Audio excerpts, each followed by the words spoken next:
Hey Broads, just wanted to chat with all of you for a second before the episode starts. So stop what you're doing. Stop this episode. If you haven't listened to yesterday's episode, it is called Birth Stories, Jess's Unplanned Birth and Birthing Choices. And I am not trying to plug my own birth story right now. The first 15 minutes of that episode, Bekah and I briefly talked about what is happening right now with George Floyd and the oppression and systemic racism that has been going on for hundreds of years towards Black people. How, as a podcast, we're going to be moving forward. We're going to be continuing to post resources and places to donate on our Instagram, our personal Instagrams, and also on the Chatty Broads Instagram. And we will, in the next few weeks, be having episodes coming up discussing racism, how to be an ally, being anti-racist, and all that. So please, if you haven't listened to the intro from yesterday's episode, please listen to that before you dive into this. Also, in yesterday's episode, I brought up how Chatty Broads is going to be donation matching up to $1,500 towards the National Black Doulas Association. And broads. Within I think I'm going to say 3 hours of the link for the donation match being up, you broads surpassed $1,500. I cannot believe it. So Bekah and I have upped the donation match to $2,000, and we would just love to continue to raise money for the National Black Doulas Association. They're an incredible organization. Like we talked about in yesterday's episode, Black Birth Matters. And we are so excited to be able to donate to such an incredible organization as a Broad Squad. To the tips of our toes, this is a Broad Squad strong moment. And let me say this from the bottom of our hearts, and I mean this with my entire being, Bekah and I are so honored to be in community with all of you. Well, the link for the donation site is in the episode notes, and it's also going to be in the Chatty Broads Instagram bio. So this episode, again, just as a reminder, we pre-recorded this episode and yesterday's episode about a month ago. And also a quick trigger warning, in this episode, we will be discussing traumatic birth, and we will briefly be discussing some sexual trauma. So please be aware of that before you begin this episode. We love you, broads, and let's get into it. And welcome to another episode of Chatty Broads with Bekah and Jess.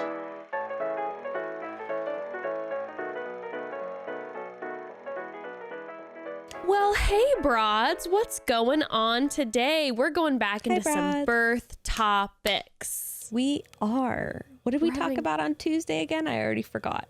I mean, we did record Tuesday's episode a hot minute ago. Oh, we talked a lot about your birth, actually, which was so fun. The surprising birth story for Bekah.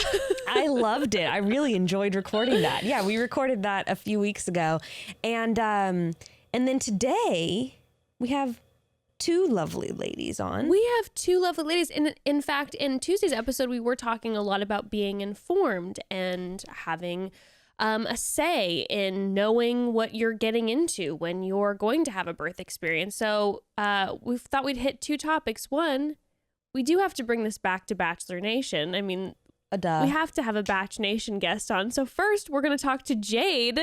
Yes. Which is so exciting. And we actually recorded this interview with Jade. We did record it a few weeks ago, and she had not announced yet that she was pregnant. And it'll actually be really fun to listen to this episode because we ask her if they want to have another one. That's amazing. And she did a great job of giving an answer while still not. I had no idea. No idea. I think she said something like, I mean, of course, you're about to listen to it in the podcast, but I think she said something to the effect of, like, I do, but I'm not sure if Tanner's down. And then come to find out there is a third on the way. Surprise! Surprise! Yeah, I wish we had gotten to talk to her about that. Maybe we'll follow up in the future. But it sounds like this baby was definitely a surprise. Sounds like a surprise baby. We love those. We live for a surprise baby. Yeah, which is also, I know, kind of crazy for her since they had to try a bit for Brooks, their second. Yeah. And had a little bit of struggle with that. Anyway, so we're going to talk to Jade about her birth experience. And you're about to hear Jade's, which is obviously an extremely traumatic situation and a shocking situation with what happened in her birth story. So after we talk to Jade, we're going to hop into a conversation with Alexis Haines, which if you haven't, Alexis was on our show last week talking about addiction. Fantastic episode. I highly recommend talking about addiction and recovery. You might know her as Alexis Nyers from her show Pretty Wild on E! When she was younger, Bling Ring, all that. But she, we found out after recording with her that she is a birth doula specifically for traumatic births, also for people who have dealt with trauma beforehand. So after we talk to Jade, we're going to have a quick chat with Alexis. Ready to hop in, B? Yeah, let's go for it. Let's do it. Hi, Jade. Hi, guys. Thanks for having me. I'm excited to be a part of the Broad family now. Yes. The Broad Squad's going to love it. Broad Squad. Actually, so just to give you some background, what we talked about last episode, which Jess did not tell me this until like literally the episode, like we've talked about her birth experience, but she had her first daughter, 5 years ago, four and a half years ago. Yeah, 4.5 years ago. And she had like a very loose plan, like, oh, I'm going to try to go natural, like see what happens. And she was in the hospital. And like when she was 8 centimeters dilated, she started freaking out about pushing and asked for an epidural. And then they put in the epidural. And then she was immediately like, no, actually, I don't want it. So basically I just think this is so crazy. She had an epidural for like 15 minutes because they turned it off, I guess, like immediately. The second it started, yeah. Yeah. And then she spent the rest of the labor and pushing just with the needle in her back, but without the actual epidural going. Oh my gosh. So she had like 15 minutes of a medicated birth. Which I had a deep hilarious. breath for like 15 minutes and then like right back into it. Were you able to just push then and you were fine? Like it was just like a scary thing for a second? It was, I was at 8 centimeters. So it was just all of a sudden the nurse came in. I had no idea I was that far along. And she's like, you're going to start pushing here soon. And I'm like, oh my God. And the idea of it freaked me out because I had no plans. I didn't really know much about giving birth. And so I'm like, let's do this really quick. But it lasted, literally the epidural lasted for like 15 minutes. So as soon as it was done, I was only at 9 centimeters. So I still had like 2 more hours post epidural to wait. Oh my goodness. So by the time I was pushing, I was like, yeah, I keep forgetting that this thing is in my back, except for the fact that every time I move, I'm horrified because needles scared the living shit out of me. So yeah, crazy. So that was a little background into our previous conversation. But okay, I'm really interested to hear from you. Like what, especially, okay, first time around, what was sort of like, why did you make a plan, which sounds like you did? What influenced you to make the plan that you made, and then like what actually happened, and would you have changed anything? And I guess that with both of the births, maybe just to compare those two experiences. No, from even like a young age, I don't know why, even though when I was really young, like in my early 20s, I didn't even want kids, but I always had this idea that if I was going to have kids, I wanted to have a natural birth, and I was obsessed with water births forever. And it's something like I've always been really fascinated with the body and just all the things our bodies can do and just like our capabilities. And it's just fascinating to me. I love to watch like weird ER shows where they show way too much that you don't want to see. Like I like to see how the body works. So I always just really like had this idea in my head that I wanted to have a natural birth. I wanted to experience all of what it was going to feel like, because if we only have one life, and if I'm going to have I wanted to feel everything. I wanted the full experience. But when I got pregnant with Emmy, Tanner's idea of what I wanted was not what he wanted. So he was an emergency C-section baby. He came out with 1 foot out first. Whoa. And so his mom they weren't able to position him to get the other foot out. So they had to emergency C-section. Oh my God. So Whoa. So his idea of birth was that it was traumatic, because it was a traumatic birth experience for his mother. And so he was like, there's no way we're doing like a water birth. You're crazy. He's like, I'm just worried about everything that can go wrong. So we compromised, and halfway through my pregnancy, I switched from an OBGYN to a midwife. Probably like, I think I was like 28 weeks pregnant with Emmy. So Was that the same hospital? Did they offer midwives or? No, I completely just switched. I was just still researching midwives and just finding like things online, and I found this birth center. And so I was like, Tanner, this is a birth center. It's not like I'll be doing it at home since it's our first time and you're nervous. And I went and I did like the tour, and I was like, this is where I'm supposed to be. You know, like I loved everything about the midwives. I loved everything. Just like, it felt like it was like safe for me and my baby. But I ended up having Emmy right at 36 weeks, 36 weeks, 0 days. My water broke spontaneously in the middle of the night at 3 a.m. And I was like, I think that's my water. I woke up, I was like, maybe I peed myself. But my water was everywhere. I was drenched. I was covered.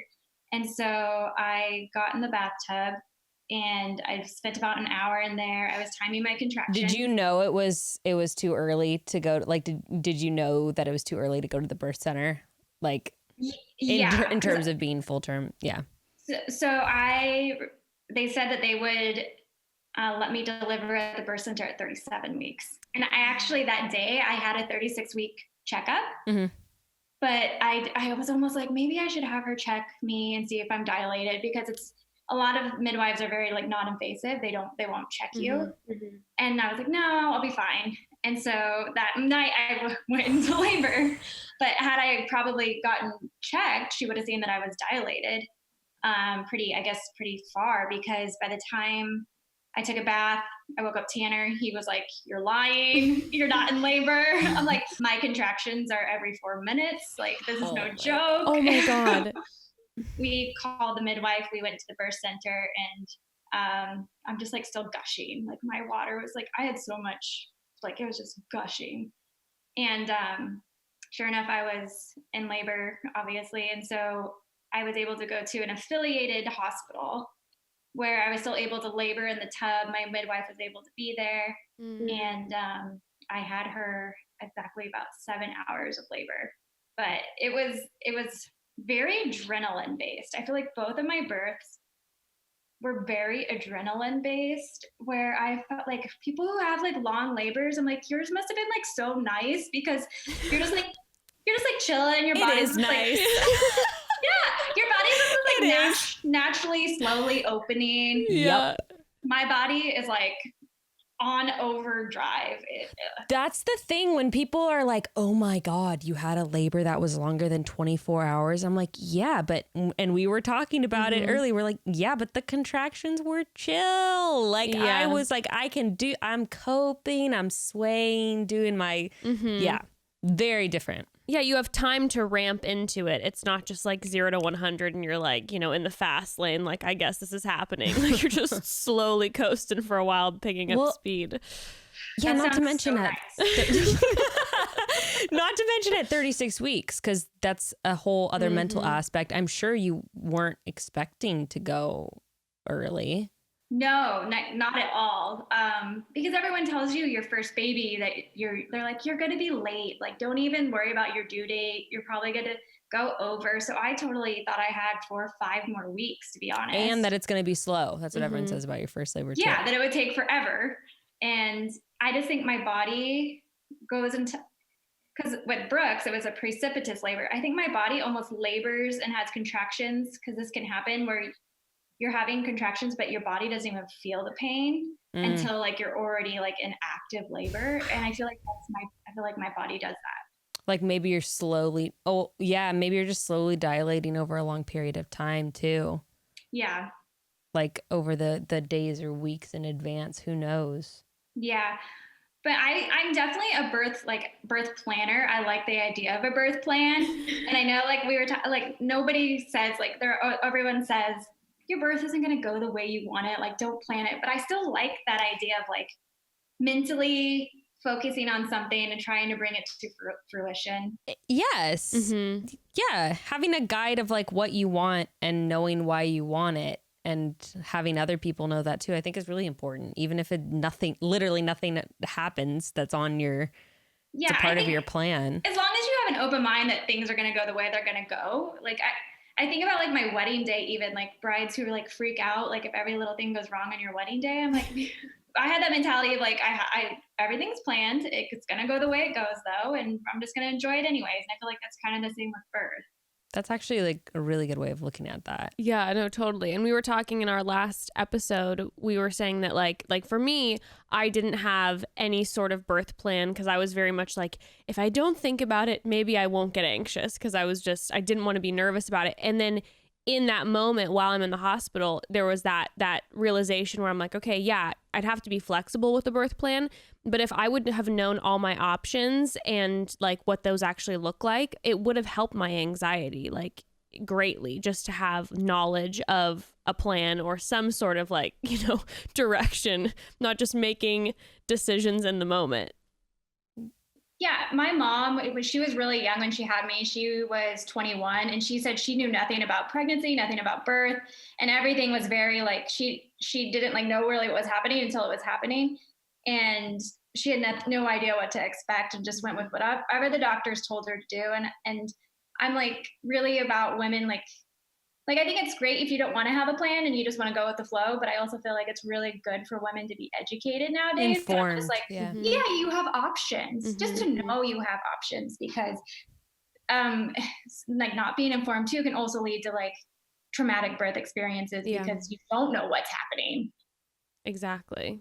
But I can also eat my words though, because my birth with Brooks was I had PTSD symptoms afterwards. So I'm saying, it's good to go with the flow and just embrace what happens. But I also had a very traumatic experience. Well, yeah, there's no guarantee that it's going to prevent, trauma or something from happening. We can definitely decrease the possibility that you're going to be in situations that you're unprepared for, maybe.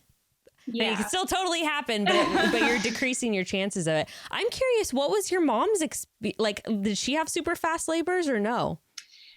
So yeah, I was born it's crazy because she said that when she had me, her water broke at 3 a.m. in the morning and that she had about a 7-hour labor, which is exactly what happened with my daughter. Whoa. So we had like very similar experiences and like that. But it's myself and I have 2 younger brothers. And then I think my brothers were pretty quick too, but not precipitous as they call it. Yeah. That's interesting. I always like asking people that. My mom's labor with me was really, really similar, kind of like you're saying, Jade. Really? Like her contraction started really slow about the same time in the middle of the night as mine did and went on and off. And then basically we both had like 28, 30-hour labors that started really, really slow and kind of picked up at the same speed. And she also had a really difficult time pushing. The difference was, though, that she was in a hospital bed and wasn't allowed to move around or change positions. And I think that was really difficult for me to descend. And so she ended up having to have a lateral episiotomy and had like a 3rd-degree tear.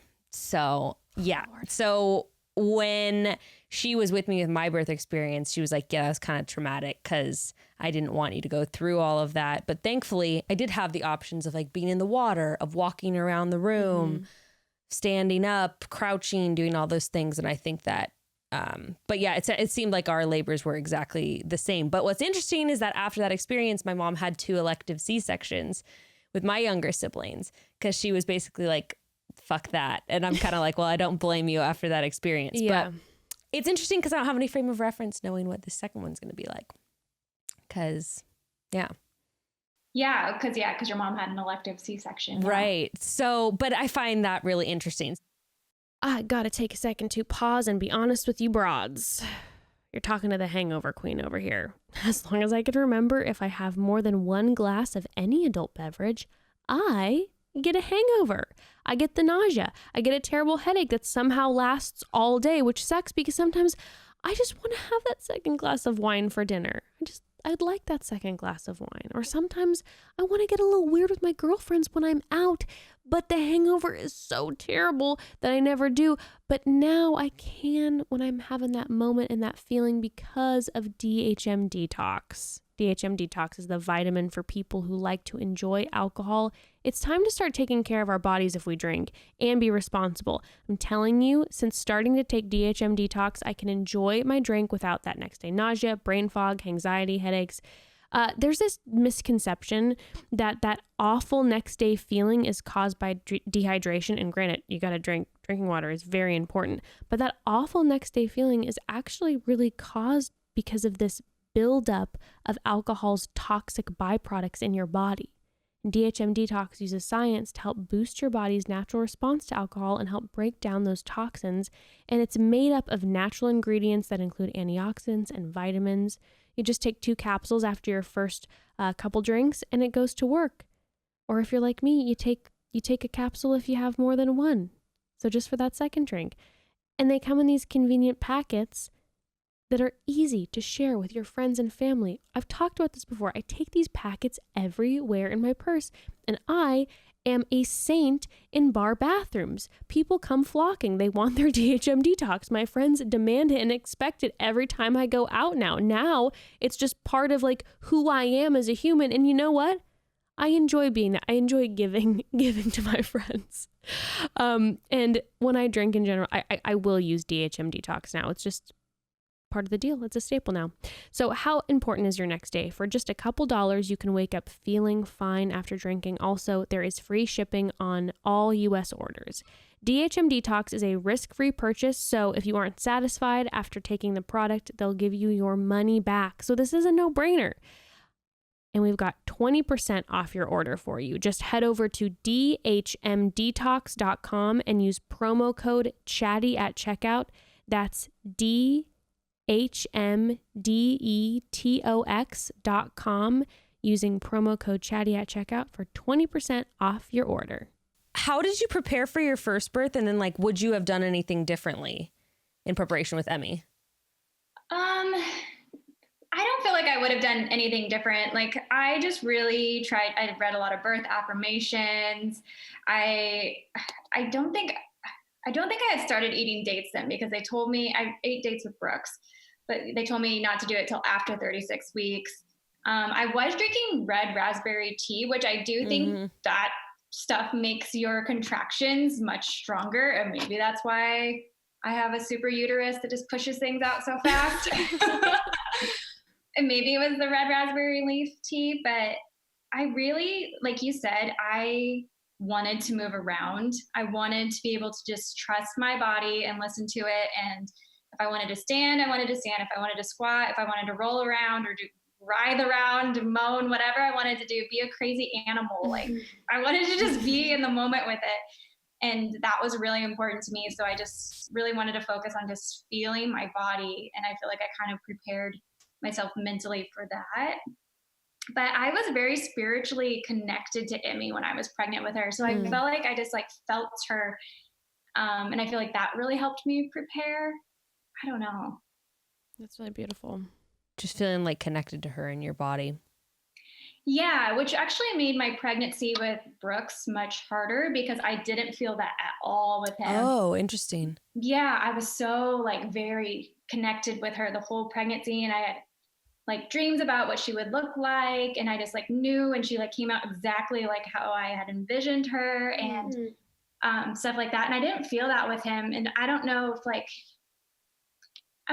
any of that stuff has to do with our birth experiences. Maybe it doesn't, but my pregnancy with him, I had a lot more anxiety and stuff like that too, which I don't know if that's a boy thing, the different hormones pumping through my body. But didn't you also have a different journey with conceiving as well? between the two of them. That's and true. Maybe that added to it. Maybe because we did have a longer road. I think it took about 10 months to get pregnant with him because I was crazy and was like, I'm going to have my baby so close together. And, and I don't think my body was quite ready until it was. But I did have a chemical pregnancy the month before we got pregnant with Brooks. Oh, really? Yeah. So I guess it was just a little bit more of an emotional experience getting pregnant with him. But and maybe a little bit more anxiety. Like, I don't know. I think, didn't you get pregnant with Emmy on the first try? It was like this. Yeah, I think it was like the first or second try. It was pretty easy. We're just like, let's just do it. And we did it. And we were boom. It was like we were pregnant. So yeah. And I think there's maybe a little bit of a lack of anxiety with that. We did not have to try very hard for either of these pregnancies. But sometimes I wonder, like down the road, it'd be really interesting if we decide to have a biological third child. Like, what if I've never tried to have a baby before, which is a really lucky thing to be able to say. But at the same time, I'm like, oh my gosh, like, I don't know how I deal with it. I don't know what that would, I can't imagine what that would be like to try to conceive. And I imagine that there would be a little bit more anxiety with the pregnancy moving forward because it's like something you've really sort of invested time in. I don't know. I get that sounds kind of silly, but I've heard from other moms that especially if it's a rainbow baby, a baby that has been a struggle to conceive, that it's sometimes going to be harder to enjoy the pregnancy because of all that's gone into it. Yeah, I would say, I mean, like my experience is very minimal compared to like what some women go through who have had years of trying and trying other options. But I would say maybe that contributed. It's so interesting how each time is so different. I don't know. I just feel like both of my experiences were my pregnancies were very, very different. What were you anticipating? Did you have any kind of expectation or anticipation of what this birth was going to be like? And how did you plan for this one? How did that differ from Emmy's? I had big plans. Like I wanted it big plans. Because Emmy's birth was so adrenaline based. I was like, I am going to have a peaceful experience. And I found we had moved to California by this point when I was pregnant with Brooks. And I found a birth center here too, that's inside a hospital, but I just felt like very like good at where we had picked. And I was like, they're going to just let me do what I want. I'm going to have a very relaxing process this time. Was going to be able to like enjoy it. I wanted to just enjoy the process. And I was like determined that was going to be the case. And then he came out in like 65 minutes.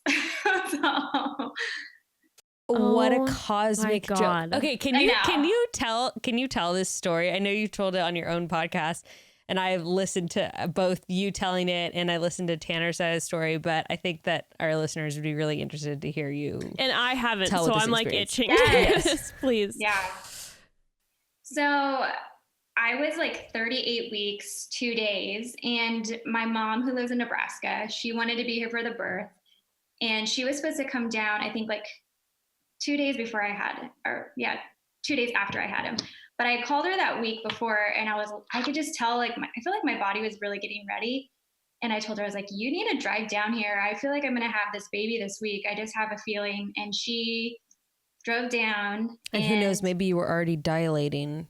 I probably was. I feel like my body was pretty open. And she drove down on a Saturday night, and that Sunday night I had Brooks. So I swear he was waiting for her. So oh my God. But we were watching The Bachelorette. I don't know, The Bachelor finale. Bachelor.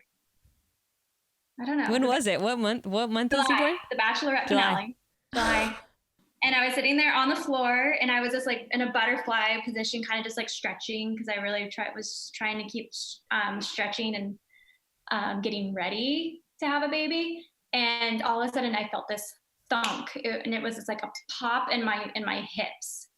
And I was like, whoa, it felt like everything just like shifted. Was it him dropping down, do you think? Yeah. It was him in transition.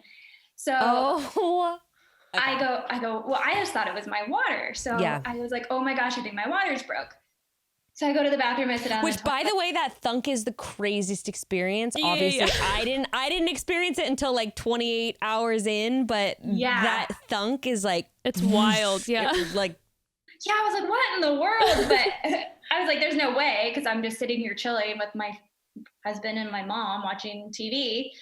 That it's obviously not my baby's head entering my like hips, like through the birth canal.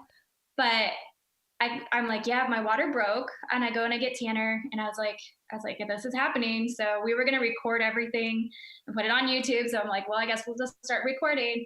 And we called my midwife, and she was like, okay, well, it could be anywhere from, a couple hours to 24 hours before you have the baby. So just time your contractions. No worries. I'll see you at the birth center when you get closer.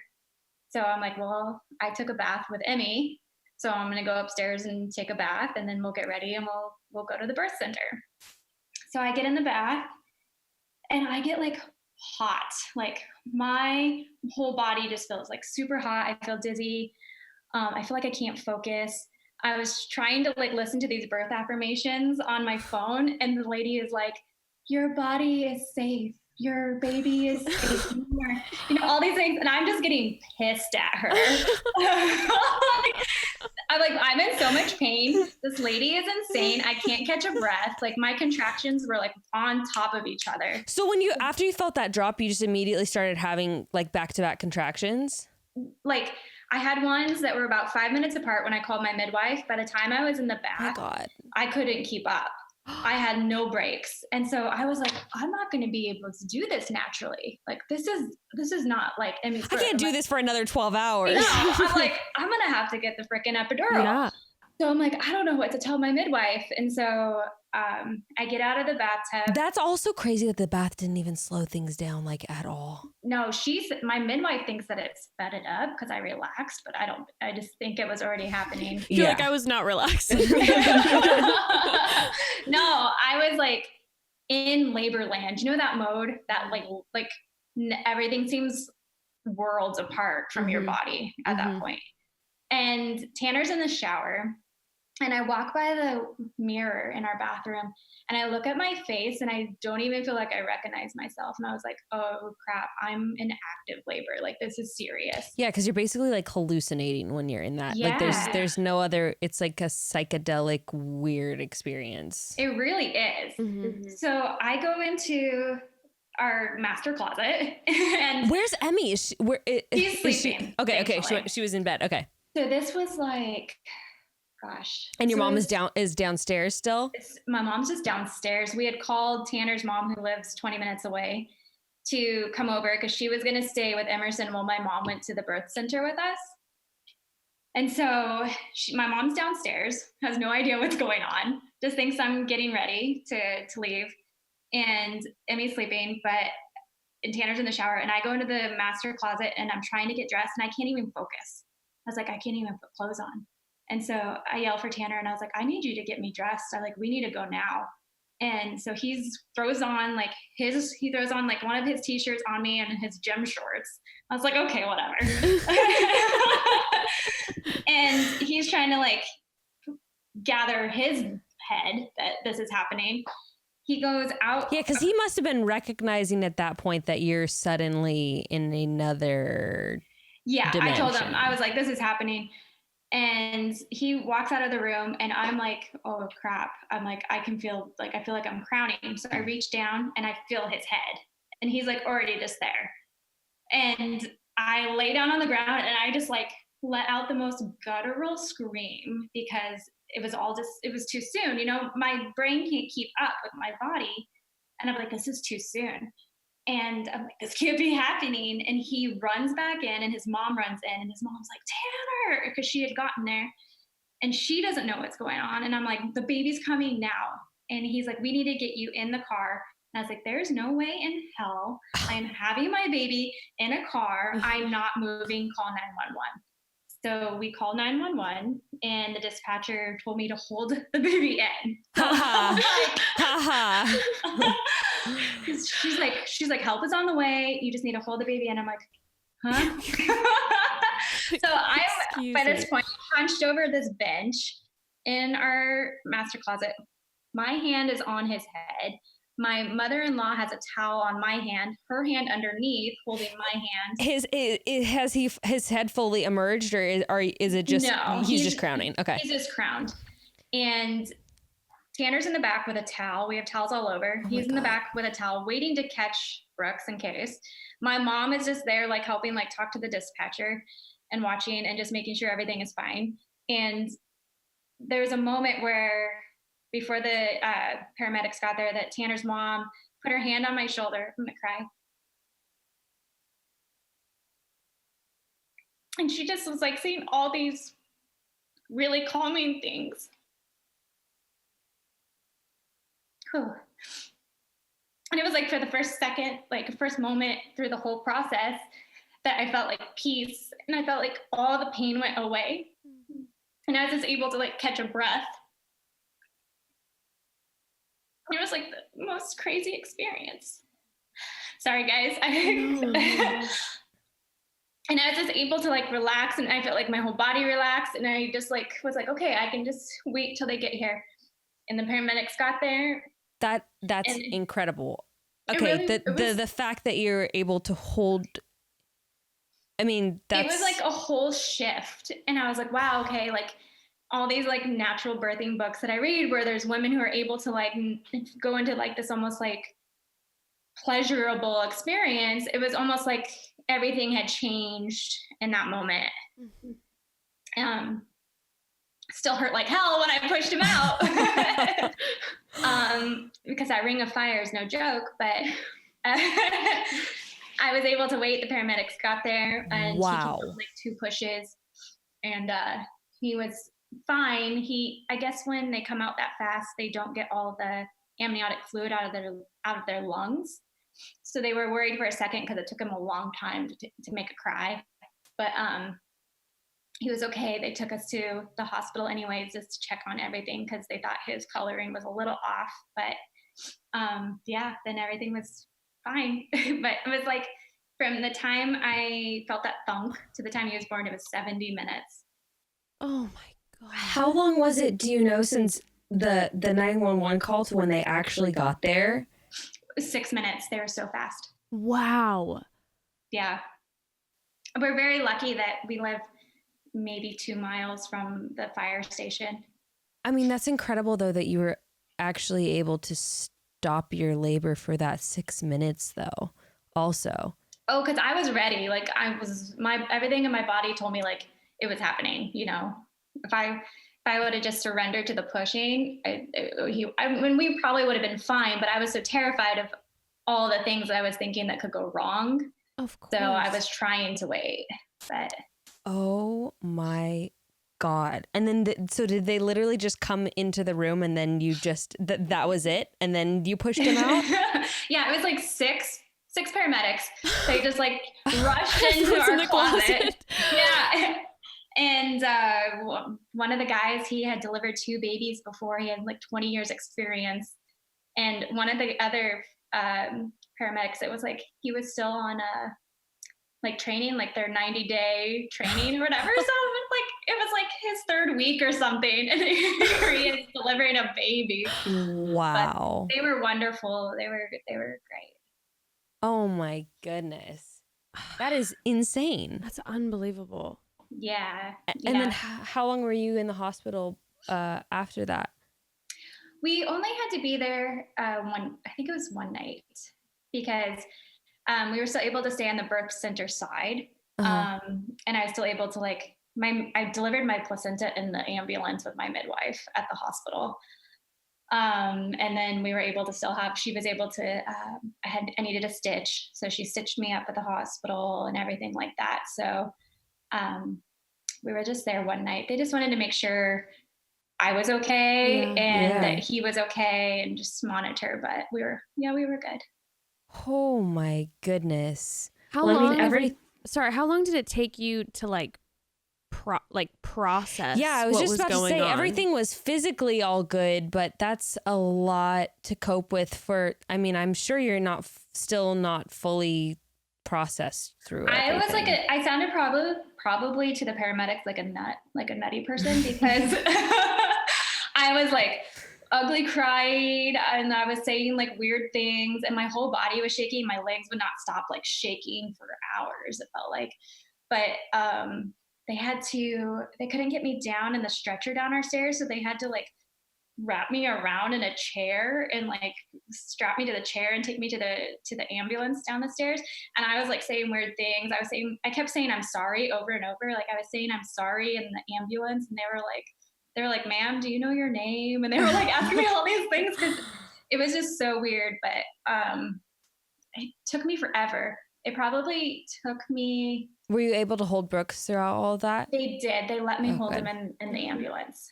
So that was nice because they let him lay on my chest, and which I really wanted to do, like part of my birth plan was to do where they do the crawling towards the nipple and they find you naturally. Mm-hmm. My husband just came in and mooned me, by the way. This, unfortunately, we didn't see it in the mirror. I was like, But I'm sorry. I was like, whoa, okay. But no, he was able to do like I forget what the term is, but where they crawl. I know what you're talking. I can't think of what it's called either. Yeah, no, it's not rooting, but he was still able to do that, and I was able to hold him the whole time. They let me do that because I was like insisting. Is it the biological something? No, that's just biological position. Never mind. Somebody out there will know. I don't know why I can't think of the name right now. But no, I was able to hold him, which was really important to me because I wanted to make sure we had like that bonding process right away. But I still didn't. I talked about it before. I still didn't bond with him probably to like a month after. I was going to ask if that affected how the bonding went and if you felt guilt about that, because it's so difficult when we're always inundated with stories too of like, and the minute I held my baby and I looked in their eyes, it was like everything melted away and I've never felt so much love in my life. And like, even people who don't go through traumatic birth experiences don't always experience that right away. And that's normal.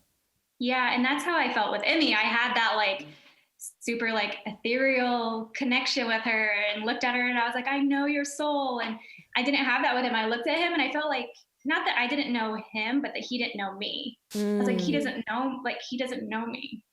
And I felt like he didn't want me to be his mom. So I had to like really like be like understanding with myself and like give myself some grace with that. But and to know that it's normal, you know, like. Well, was that compounded too by having difficulties after with breastfeeding and things like that too? And because I know he was really colicky. Yeah. And I mean, did that make things even harder, this feeling of like a disconnect? Both of my children had colic and I ended up having to go dairy free with both of them. And that made a difference. But he had a difficulty breastfeeding. He ended up having a tongue tie and a lip tie, which I didn't get fixed until he was about 4 months because I didn't even know that was a thing. And my pediatrician kept telling me, oh, he's fine. Like he has a little bit of one, but it's fine. It won't do any different if you try to change it. I've heard worse things if you change it. But I really think that was like a huge part of our breastfeeding issue too. But I don't know. It's just like one of those things where I just feel like it's all so different. You never know like what's going to be thrown at you. And it was something I didn't think I was going to have because I felt so naturally maternal and like and I feel like nurturing is a very like innate part of my like my calling in life. And so I was like, why don't I feel this with him? But it's been a really good journey. I like the relationship I have with him now is like amazing, you know? How did you process through? How have you been processing through that experience and also that difficulty? I honestly think it's just time. You know, like your brain, when it goes through something that is considered traumatizing, and it can be any kind of experience can be traumatizing to you. Like it doesn't have to be like a certain thing that other people consider traumatizing. It's whatever your brain processes. And I had talked to a therapist who specialized in trauma, and said that if you don't start trying to like process the trauma before 3 months, it begins to become a permanent part of your brain. Mm-hmm. And so, whoa, yeah, really? Yeah. So I was really like, okay, I really want to try to get ahead on this and make sure that this is something that I don't and you can change it, but I don't want to permanently associate trauma with his birth. Mm-hmm. And so it was just a lot of personal work, I feel, but I know like May is like maternal mental health month. And I definitely think that like I've never been diagnosed with postpartum, but definitely like some of the like symptoms. Mm-hmm. Mm-hmm. And did you experience anxiety too after he was born? No anxiety. I actually had a little bit of anxiety after Emmy's birth, but that was just because like you're a new mom, you're like, well, what am I doing? But not really any anxiety, but definitely some like, I know you've talked about it, Bekah, like intrusive thoughts and things like that. Just like sadness that didn't go away. You don't really can't put like a finger on it, stuff like that. Yeah, I definitely dealt with that. It was weird because like we've talked about it before on the podcast. I always get so annoyed when I don't know why I was Googling a couple months ago, and Google said that like by around 14 days after the birth, the baby blues should be gone and you should be starting to feel like your normal self. And I was like, I think I audibly laughed out loud because at around 2 weeks was when my mom went home. Yeah. And I had felt great up until the 2 weeks. And it was like 2 through 5 weeks for me. It was a relatively short period of time. Was horrible. Mm-hmm. I mean, just like, and I would feel good and the horrible part is that, you feel great 1 second and the next moment you're sobbing over like, I would cry over like an email inquiry I would get from like a small company, and I would start crying because I would be like, I can't give a shout out on Instagram right now to this small company. And it's just this mom who's making, and oh my God. And I would like start crying over something like that. And it was like that for a few weeks. And I was like, oh my gosh, I cannot imagine going through this for months on end. And then I also noticed that like 6 or 7, which people don't talk about, like 6 or 7 months postpartum, I was getting really weird anxiety, like social anxiety, where like I would have to meet up with someone for like 15 minutes and I would replay over and over again the possibilities of how our interaction would go, like in the days leading up to it. And anyway, it's just so crazy. And I didn't have any particularly traumatic experience, but that journey into motherhood, whatever way it looks, there's just a lot that shifts, and it's hard to be prepared sometimes for the shifts that take place. Yeah. Well, and you just don't know because it's not something that you want to share because you are worried about all the guilt or the shame that's going to be thrown at you if you're like open about these things. So it's so hard for women to talk about. And then when we go through them alone, we're like, I'm the only person that feels like this. There must be something wrong with me. But it's all like, if we all really talked about it, we'd probably find so many commonalities. Oh, no, I remember looking at my daughter, and she was like, I was like in a weird haze for probably the first like 6 weeks, and I don't really remember it. But then about 7 weeks, her colic hit hard, and it was just like game over. And I felt like I wasn't connecting with her at all for like months because you just feel like you're surviving, And I remember like I had her like cradled in my knees, and I'm looking at her, and she was like 5, almost probably 6 months old. And I'm staring at her, and I started bawling because I was like, I don't even know who you are. Like I haven't taken any time, and I felt like this, like a horrible parent, because I'm like, all of a sudden it hit me where I'm like, I haven't taken any time to even like get to know and like really cherish and treasure my own child. And because I hadn't heard like moms talking about the fact that like this is just super normal. Like every birth is different, every pregnancy is different.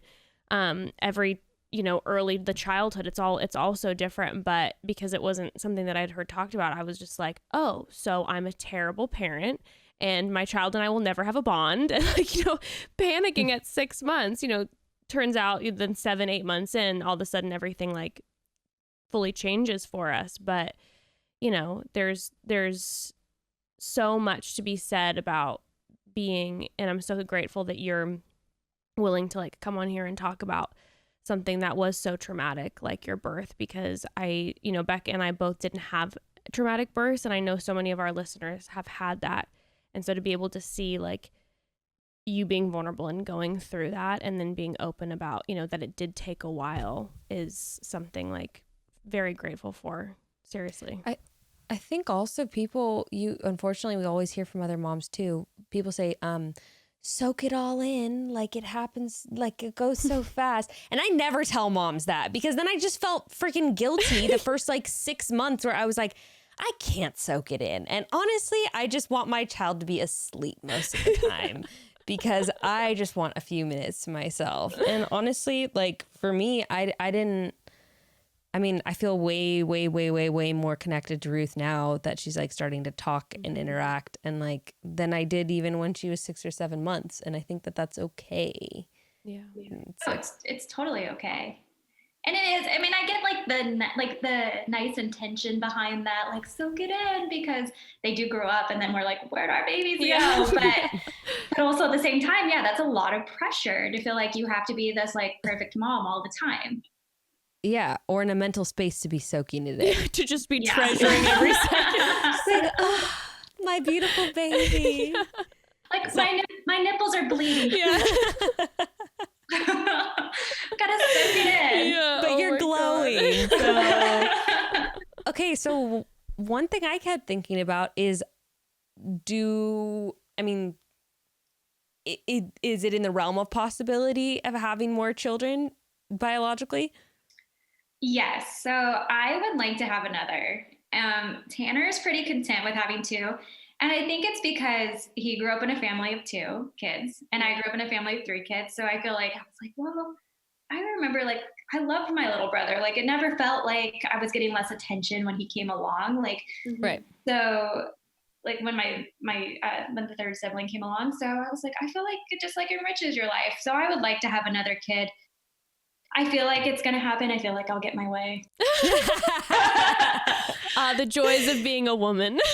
You've got plenty of time. I mean, yeah, I'm one of 5, and I think like the more the merrier. Even if we had another sibling, like I don't know. And I love my siblings now, and it's fun.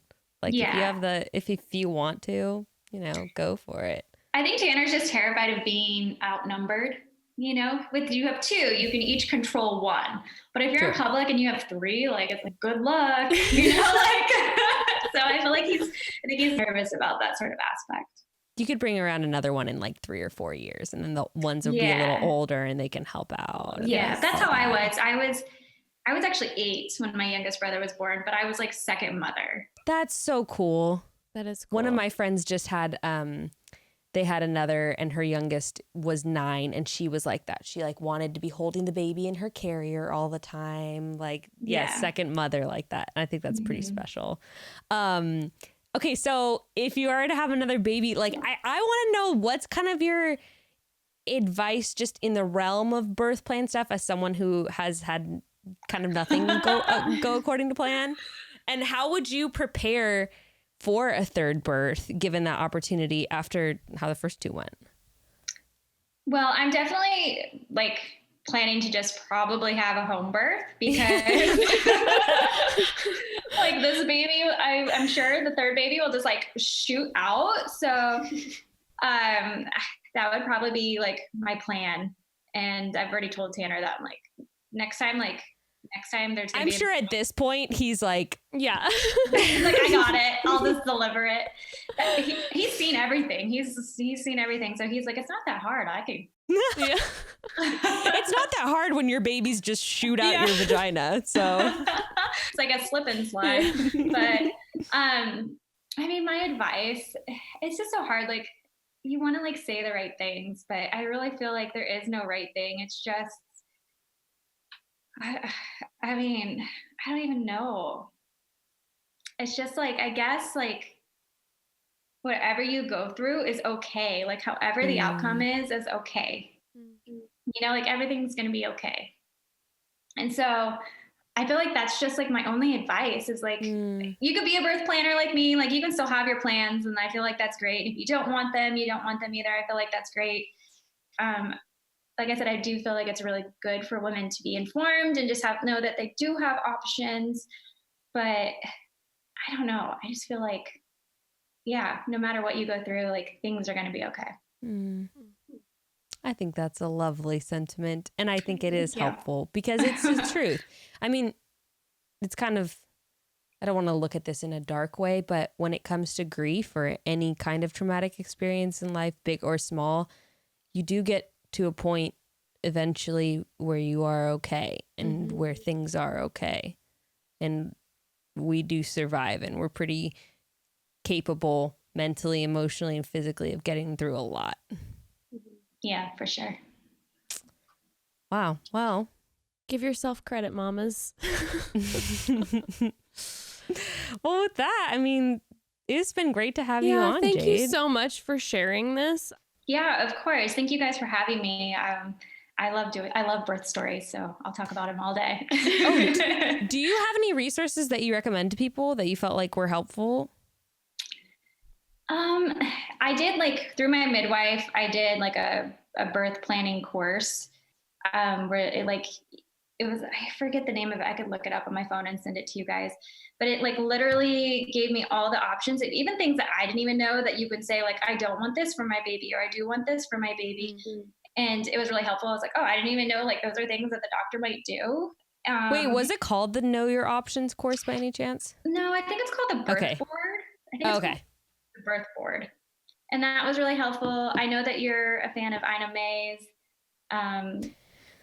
right? Yeah, I love it. It's not for everyone. I always am like, give a disclaimer. I'm like, trust me, this book is not for everyone, but it really helped me personally. I think there are things that people can pick out of there, even if they're not like totally crunchy. You know, I feel like there's things in there that they can still find that, I don't know. Then there are like there's like things that are out there, I guess, like the orgasmic birth and stuff. And people are going to be like, yep, nope, not for me. But I do feel like it's a helpful thing to read. I don't know. I feel like I just like knowledge. I like reading everything. So I don't know. I mean, like I said, I'd watch a C-section all day because I think it's fascinating. So yeah, I mean, we were talking about it on the last episode, but I was saying like one of the most helpful things for me was just reframing like a fear of childbirth into to being reminded that over and over and over again throughout the pregnancy about positive birth stories, about positive outcomes. I feel like that really helps you get in a place not entering into it with fear. Yeah, I do. When I was laboring with Emmy, one thing that I kept telling myself was when it was getting really hard was just like, I can do this. Like I would verbally say it out loud, like to myself, like, I can do this. Like, I can do this. Like, it was just really like, and then I just started getting excited. I'm like, okay, well, she's almost here. Like, you know, she's every contraction, every hard part, it's her getting closer. And I feel like, yeah, maybe just trying to maintain that even like positive aspect is really good. It's really good mentally for you. Yeah. I said, one thing, I can't remember who told me this, but, I can do anything for like a minute, which I think I had double peaking contractions. I don't think I've talked about this on the podcast, but my contractions were definitely like 90 seconds long. And I heard somebody talk about this on a birth podcast, but basically it's like when, you know, in a contraction, you feel the peak and then you come down. I would have double peaked? I would have a peak and then it would start to come off and then there would basically be like, it wouldn't be over when I thought it was over. And then I would have the normal break in between contractions. But anyway, my affirmation ended up being like, I can do anything for 2 minutes because the contractions are lasting a little bit longer than that. But I felt like that was I think people don't realize too, when they start researching about birth, that you get normally a break in between contractions unless you have precipitous labor. Yeah, but, and then there's no breaks. Which, by the way, I don't know if you know the percentage offhand, but I know the percentage of precipitous labor is super, super, super low, especially with first time moms. I think it's 3%. 3%. Okay. Yeah. And I think, and that might, that might not be including first births. I'm sure it's like 1%, I'm sure, with first births, but definitely. Yeah, we had a friend, actually, we were talking about this last episode as well. So sorry that we're repeating it, Broads, but we had a friend who her first baby was pretty shortly after you gave birth in your closet. She had about a 45-minute labor with her first, didn't make it to the birth center, and born on call in the amniotic sac on her bathroom floor. With her boyfriend, yes. Yeah. That's so cool, though. I love on-call births. Yes. Like, I think that's so fascinating. It was incredible. It. We felt so bad, though, because we had been telling, Bekah and I had been talking to her, being like, girl, don't worry. It's your first. It's going to take forever. Like, you aren't, all of a sudden we get a call. Don't rush to the birth center, labor at home. Yeah. And we're like, okay, sorry about that. That would have been the best advice. Yeah, and don't get scared, Broads. Go listen to the birth hour, because then you can listen to all the normal stories of people whose labors are longer than 12 hours, because that's definitely the norm, especially for first birth. So don't get too freaked out and think you have to start planning for a home birth, because, I mean, it could happen to you, but doesn't hurt to be prepared. Yeah. Well, thank you so much for coming on. Yeah, and, thank you so much. What do you want to kind of plug your podcast and like where people can find you? Sure. Yeah. So I have a podcast too with my friend Carly Waddell. She was on The Bachelor as well. And it's called Mommies Tell All. And we just talk about all things parenthood and mommies and women and babies and toddlers, and just kind of how it all applies to our life. And we try to learn new fascinating things on there too. But you can just find it on any kind of place you listen to podcasts. And then my Instagram is Jade Liz Roper. If you guys want to follow me and my family, I share a lot of stuff there too. Yay. We'll put all that in the episode notes, Broad. So easy access. Okay. Thanks so much, Jade. Thanks so much, Jade. All right, Broad. So now that we've said a goodbye to sweet Jade, we are going to jump into our conversation with Alexis. But before we do that, and we're just going to hop right into that conversation with her, Broads, I want to talk to you about one of our most favorite sponsors to talk about, because we believe in this company and platform like whoa, okay? It's the most fantastic. It's Skillshare. Skillshare is an online learning community with thousands of inspiring classes for creative and curious people. You can use it to explore new skills, deepen existing passions, and get lost in creativity. They have a lot of classes, like every type of class you can think of, from productivity, lifestyle, freelance entrepreneurship, creative writing, film and video, graphic design, illustration, photography, web development, marketing, animation. The list goes on. I could go for maybe about an hour, a hot hour, Broads. Skillshare has been super cathartic for me during this stay at home all the times. I can get anxious, and when I get anxious, learning something new or even playing with the idea of learning something new has brought me a lot of joy. And since I've been inside a lot, I've been taking more time to appreciate the space that I live in that I'm so grateful for. So I took a class called Style Your Space, Creative Tips and Techniques for Interior Design, and I learned a lot, and I ended up rearranging pretty much my entire house and moved that furniture around, and oh my goodness, I have optimized that space, baby. Thank you, Skillshare. I also took a class called Happy House Plants because I need to be better with my house plants. I love Skillshare and I recommend it so highly. It has brought me a lot of joy and allowed me to dive into passions I hadn't before. A creative challenge or productivity class may help in setting small goals and feeling a fulfilling sense of accomplishment. I know it has for me. Skillshare believes in membership with meaning. They believe a strong community is essential in times of hardship. Tap into the support of fellow creatives who provide encouragement, communication, and inspiration through Skillshare. Explore your creativity and get two free months of premium membership at Skillshare.com/chatty. This is a no-brainer. I mean, 2 free months of thousands of classes. That's 2 whole months of unlimited access to thousands of classes for free. Get started and join today by heading to Skillshare.com/chatty. 2 free months, unlimited access to thousands of classes at Skillshare.com/chatty. That's Skillshare.com/chatty. And now let's chat with Alexis Haines. So before Alexis, we are having you on right now, we spoke with, I believe we recorded this a few weeks ago with Jade. Yes, correct, we Jess? did. Yes. This is a kind of a funky intro, but we recorded with someone 3 weeks ago. We found out actually now that Jade's having their third child, but something we talked about during her episode, Alexis, she had an unexpected birth in her closet with her second, was literally in labor for, I think maybe like 75 minutes. Yeah. And her first was like under 5 hours too, just like quick and early too, like 37, 38 weeks. Anyway, but she was talking about how her birth experience with the second, even though she was planning on having an unmedicated birth at the hospital, was really kind of traumatic because she felt like she was out of control. And we wanted to talk to you because something that we talked about last time, I can't remember if we were even recording or not, is that you specifically are a birth doula for women who have experienced trauma, correct? Yeah.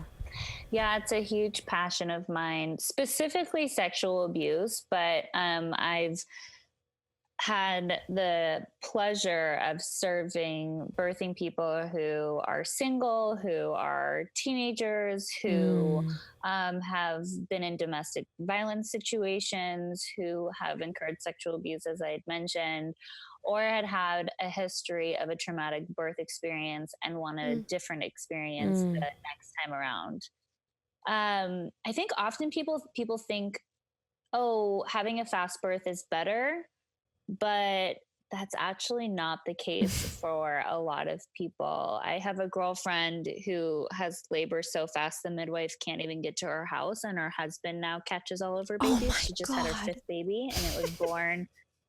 Her last baby, it was Christmas Eve. She was cooking dinner, and all of a sudden she was like, I'm going into labor. And he was like, what? And she goes, call the midwife, I'm going into labor. She got in the tub. And she knew. She's like, call the midwife right now. Like 40 minutes later, the baby was born. He ended up catching the baby. Because it is a really intense, what happens in labor is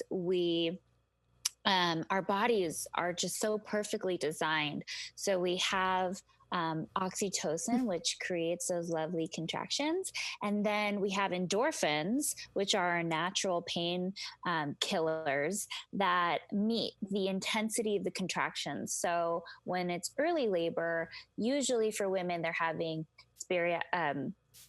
sporadic contractions that are all over the place. They're usually fairly spaced out and short in length.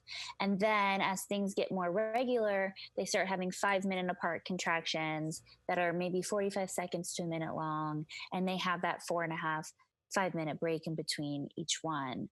And then when the transition period starts, which is 7 to 10 centimeters, labor starts to really kick into gear. And the contractions can become closer and closer and closer together until you're ready to start pushing. Your body actually will push for you. You'll feel that if you're having an unmedicated labor. The desire to push is very it's undeniable.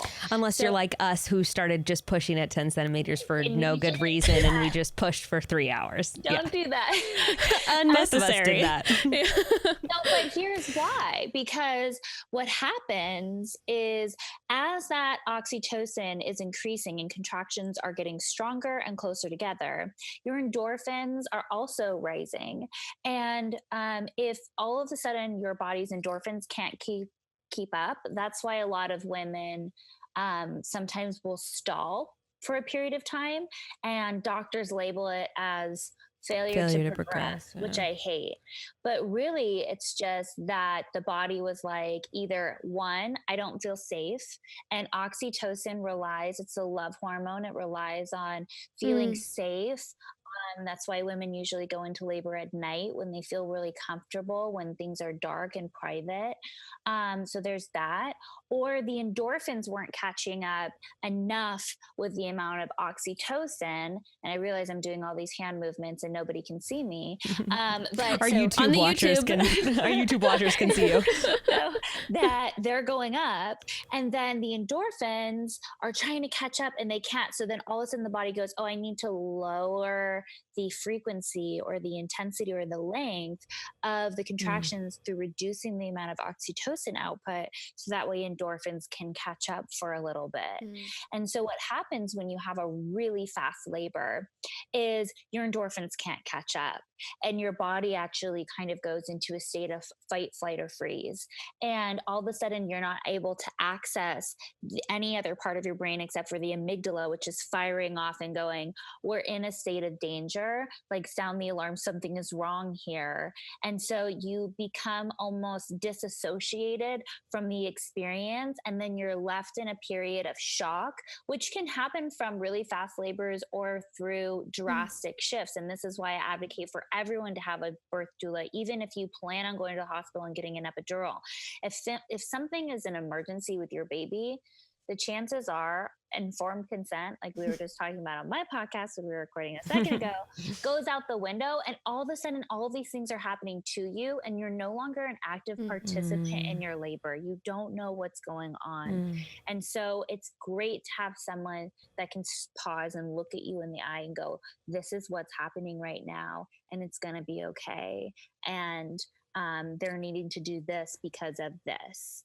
But yeah, with those fast labors, I think a lot of people go, oh, I want to have a really fast labor. And as someone who had a really fast labor with my second, not nearly as fast as that girl's, I assure you, no, you do not.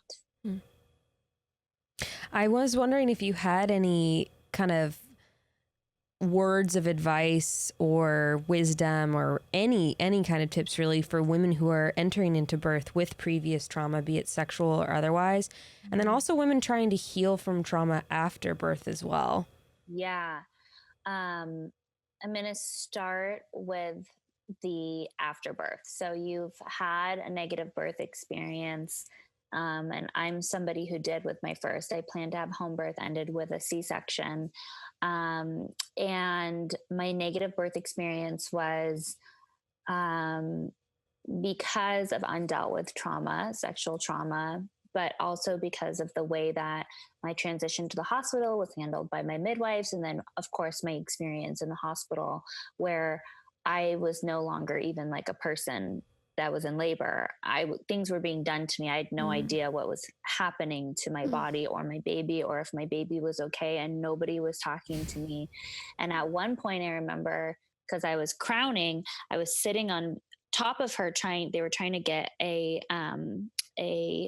nerve block in my back because they were going to perform a C-section. And the anesthesiologist said, if you can't hold still, mind you, I'm having contractions every 2 minutes because my body's already pushing. He goes, and I'm sitting on top of my baby on a operating table, trying to hold still. He goes, I'm going to have to put you out, meaning he's going to have to put me under without my consent and just like knock me out basically to have the baby. And so if I think a lot of women, especially I see in my VBAC community, think that having the vaginal birth experience is just going to somehow magically take away the previous experience that they had.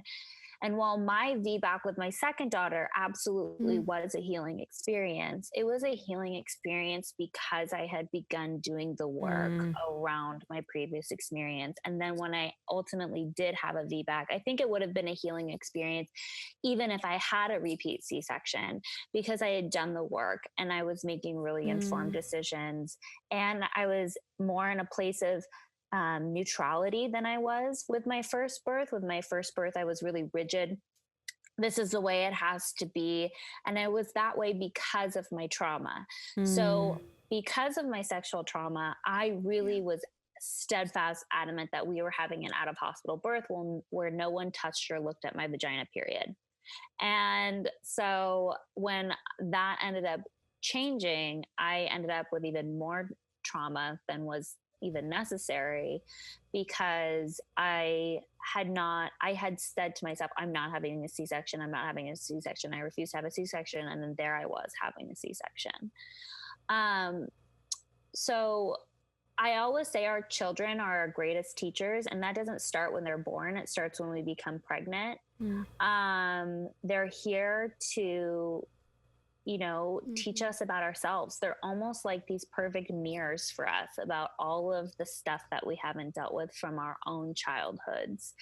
And so for me, with my sexual abuse and the violence that took place in my home, I hadn't dealt with it. And so it's almost like one of those things where, like, if you don't deal with this, it will deal with you. And it dealt with me. Like, everything after her birth really started bubbling up to the surface. And I think especially because I had a daughter, I began to become really triggered. And thankfully, I sought the help of a great therapist who I was able to work through that trauma with. And then with my second birth experience, I just overall had a better experience because I had dealt with both the birth trauma and my history of sexual abuse and violence. How did that begin, you dealing with that trauma? So I told you guys when we recorded my podcast that after the birth of my first daughter, I slipped into a really serious depression where I felt suicidally depressed. And I just knew that if I didn't take care of this, that I would end up harming myself. That's how bad it got. And so I started working with a holistic MD, and we started looking at the more physical stuff, but I knew from just my sobriety that you have to look at this from a holistic approach, like mind, body, and spirit. So I was taking care of the body stuff. I knew I needed to take care of the mind stuff. And then I knew I needed to deal with the spiritual aspect of it too. And so for me, I think that finding a great cognitive behavioral therapist and someone that specializes in EMDR, which is a form of trauma therapy, was really huge for me. And then dealing with the spiritual, and I'm not at all religious, but like developing a mindfulness practice and meditation.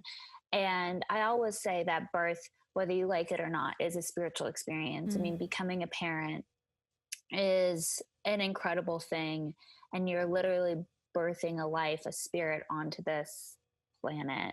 And it's you know, I didn't have that connection with my first because of the way that things transpired, but I knew, because I had already started working as a doula, that was a very real part of birth.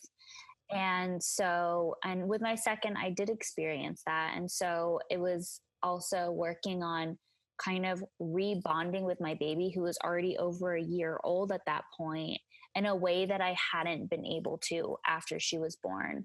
Because when she was born, it was really sterile. They took her she was kind of early, we were 37 weeks. So they immediately took her away from me after the C-section, and my husband left the room, and it was just me and the doctors. And it was like, almost like I was not having this experience. I blacked out for the first several days of her life. And then I slipped into postpartum depression.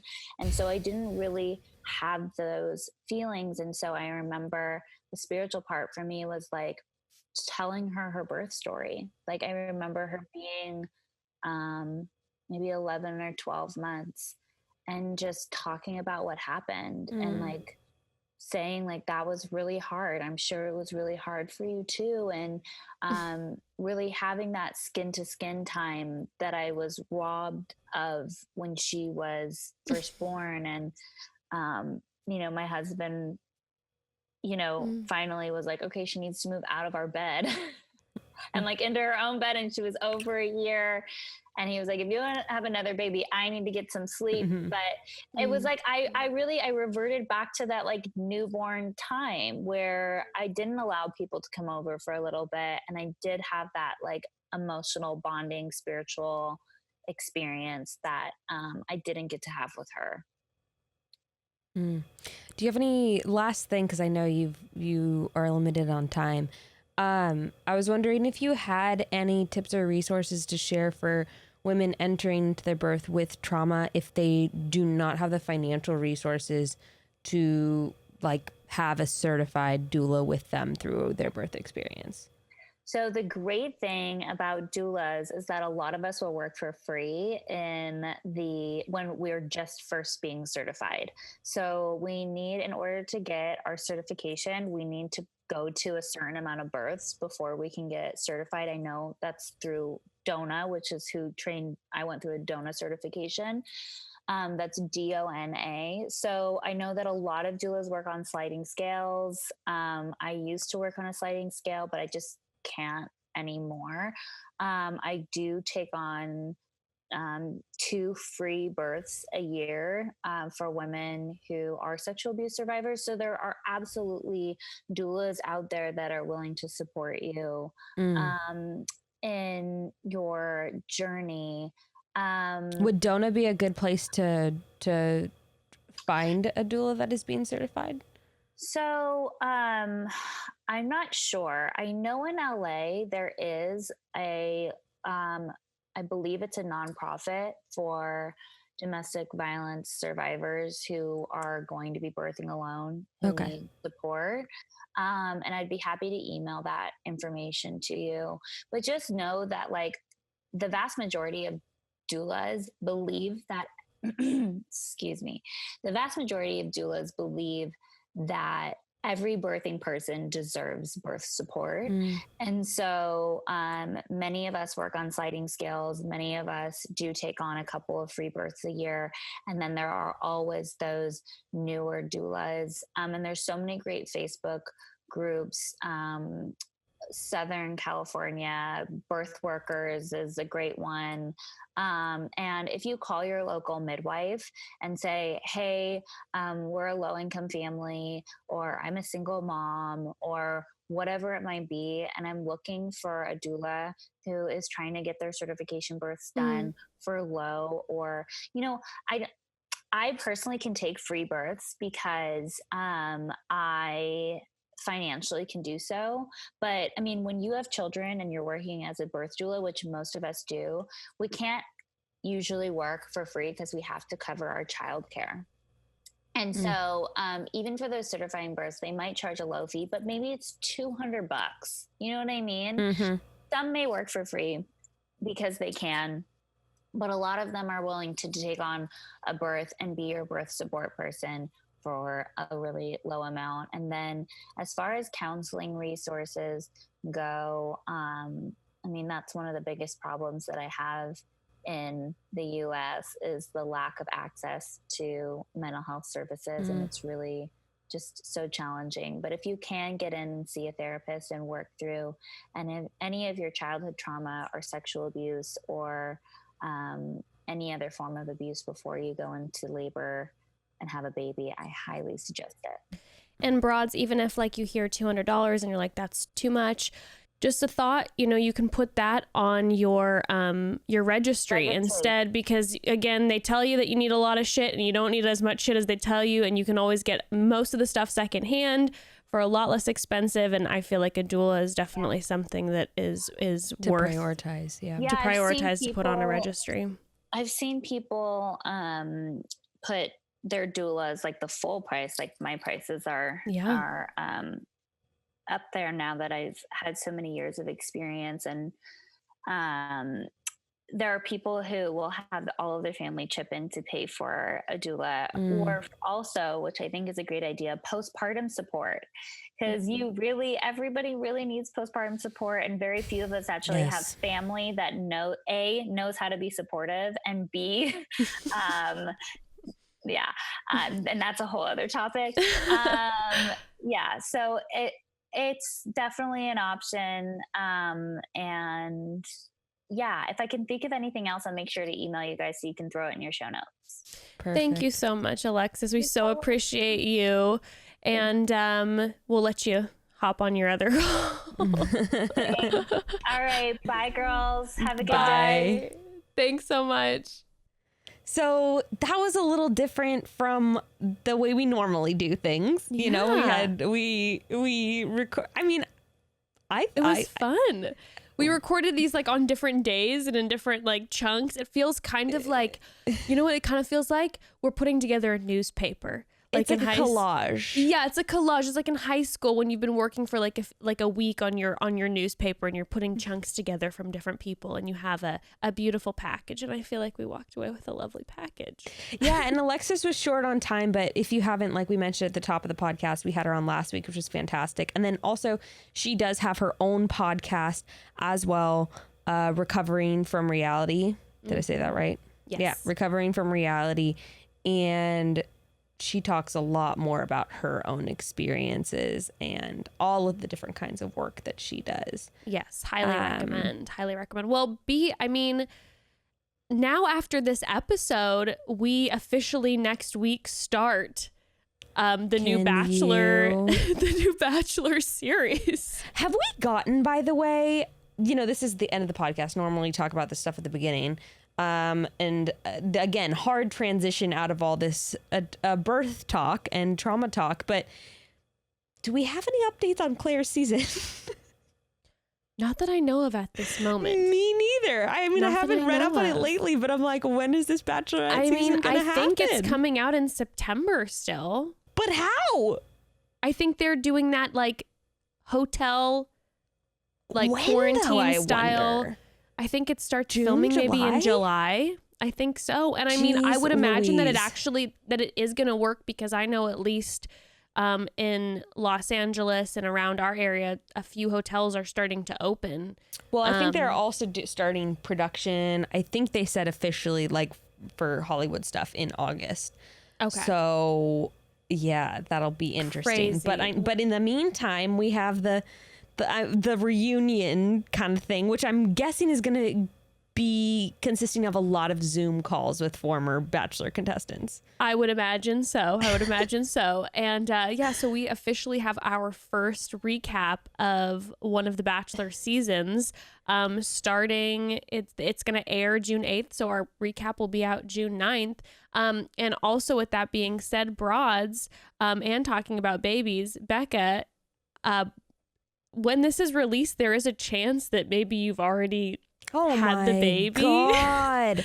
Yeah, I mean, I don't know. I don't think so, but you never know. Well, who freaking knows? Because what date is this coming out on? This is going to come out on, let's see if I'm doing my math right. It's going to be like June 4th. Yep. It's going to come out on exactly right, June 4th. Yeah, so, that's 38 weeks. That's only...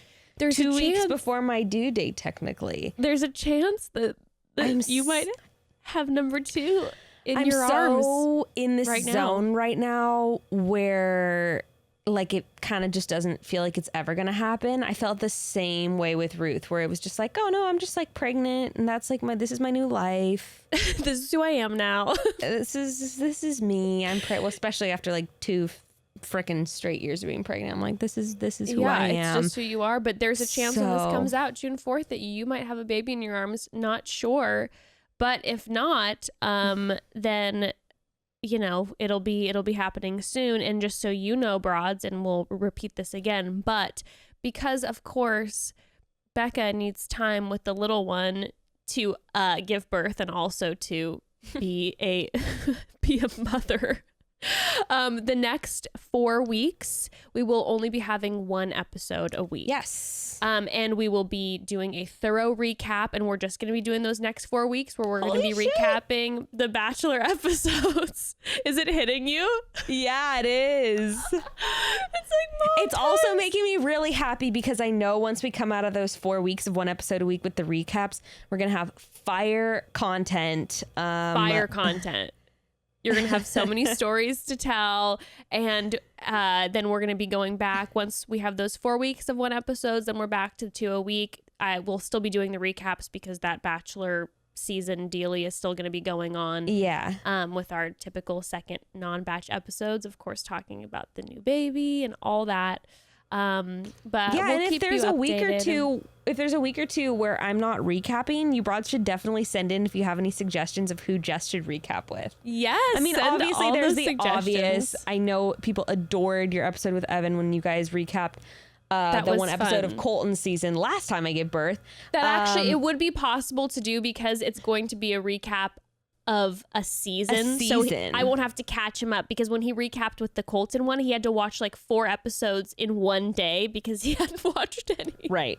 He was overcome with Colton by that point when we were recapping. His brain was about to explode. So even if you have any Bachelor people or like anyone that you think that Jess should recap with, send it our way. Please let us know what you would like, because we want to give also Bekah a breather in Babytown. And it'll also be nice, since these are like one-off episodes, it sort of doesn't feel disjointed if I like miss one. You know, that's kind of the positive thing about this being like the yes, when you would be gone, recaps. Even though last time with Ruthie you missed 1 episode, which was the craziest shit ever. So let's just say this right now, broads. Bekah jumped into the saddle real quick afterwards, but we can't have that expectation because we don't know how this specific birth is going to be, how you're going to feel afterwards, which is why we wanted to make sure that we only booked 1 episode a week for the next 4 weeks. Just fabulous thing is the home setup is on point. We're thriving. We are thriving. So I'm really happy about that. So hopefully, fingers crossed, we'll be back in the saddle pretty quickly. Yeah, I know. And for me, I know. Your heart will go on. It'll be halted a little bit, but we will reconnect.